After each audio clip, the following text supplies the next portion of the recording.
Good morning, everyone. We continue to track very heavy rainfall moving through the area, even some freezing rain in our northern communities where we have freezing rain advisories now up from Houghton Lake to West Branch to Tawas and Oscoda. Be careful up here for slick spots. Be careful in the Tri-Cities for heavy rainfall, and also our southern communities around the Genesee metro area seeing some thunderstorms this morning. Multiple reports of thunder and lightning out there. Heavy rains, good news to help our drought, help lake levels in Lake Michigan and also Lake Huron.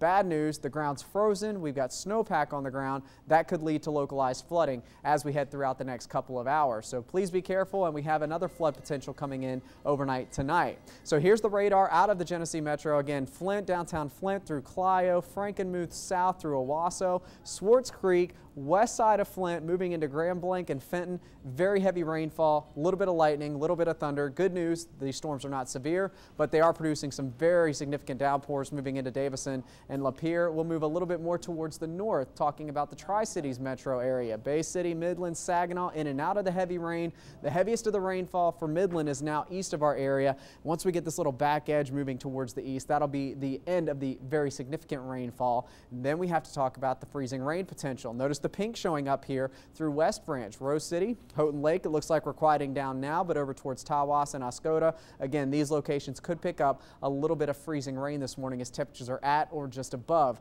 freezing, while the rest of us are warming up into the mid to upper 30s. Already 40 now in Owasso, and it's 52 degrees currently in Kalamazoo. So we are going to continue to talk about very warm air moving into the area over the next 24 hours. Chicago nearly at 60 this morning, thanks to this warm front continuing to transport the moisture. But south of the warm front, that's where the warm air is, the humid air, and that's why we're seeing all these thunderstorms developing, because that warm and humid air is now moving in to our area. So 48 in Kalamazoo. I said 52. We're at 59 in Chicago. We're into the low 50s even in northeast, northwestern Ohio, and that's the warm front. Clearly make out where it is this morning in southern portions of the mitten. It all slides north and east throughout the day today, and we could see a record of 58 degrees. If we hit 58, that would beat the record in Flint by 6 degrees. That would beat the record in Saginaw by 3 degrees.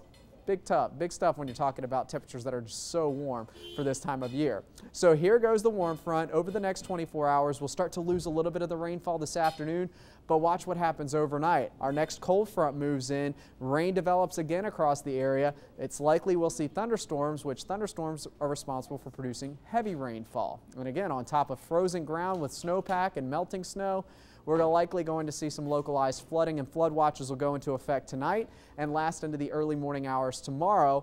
Then the cold front will slowly move east Wednesday afternoon. So Wednesday morning, we're starting out in the 50s. Wednesday afternoon, we've got snow moving into the area. That's how significant of a front this will be as it moves into the area. So let's break it all down for you. A very busy start to our 7-day forecast. Again, a record high today. Scattered showers and thunderstorms likely. Scattered thunderstorms likely overnight tonight. Lows only drop to 50, up to 54 for the start of Wednesday.